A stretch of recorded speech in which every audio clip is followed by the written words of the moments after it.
The energy challenges we have, and it's not actually in the horticultural bit, the garden centre is a very low usage of electricity, but we run the cafe and the farm shop, which are both high users of electricity.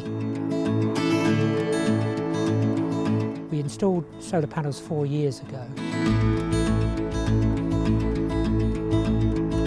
And that's helped dramatically to reduce our bills. We have 2 smart meters that have been installed that keep the billing a bit tighter.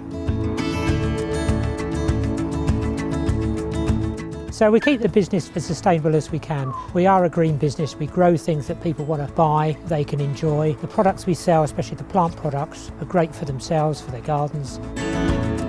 We all talk about mental health now, and I'm very, very fortunate. I work and live in an environment surrounded by greenery. That helps keep me going.